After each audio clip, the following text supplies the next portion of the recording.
Bhojpuri industry का power star Pawan Singh कहे जाने वाले आज काराकाट में निर्दलीय चुनाव लड़ रहे हैं। तो बीजेपी के नेता ने बहुत बयानबाजी कर रहा है। बीजेपी नेता आर.के. सिंह, जीवन कुमार और कई सारे नेता हैं जिन्होंने कई रंग का बयान दे रहे हैं कि पवन सिंह जो है भोजपुरी इंडस्ट्री को बदनाम किया। पावर स्टार पवन सिंह ने भोजपुरी को गिराने का काम किया। पवन सिंह ने जब से भोजपुरी इंडस्ट्री में कदम रखा तब से भोजपुरी जो है कहीं ना कहीं अश्लीलता का शिकार हो गया। भोजपुरी में अश्लीलता फैलाने वाले अगर कोई है तो पावर स्टार पवन सिंह है। इस तमाम तरह का जो है बयानबाजी बीजेपी नेता कर रहे हैं।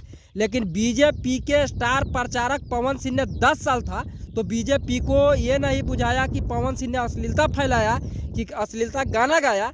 बीजेपी ने अपना जो है रोटी सेकने का काम किया। पवन सिंह से जो है भीड़ बटोरने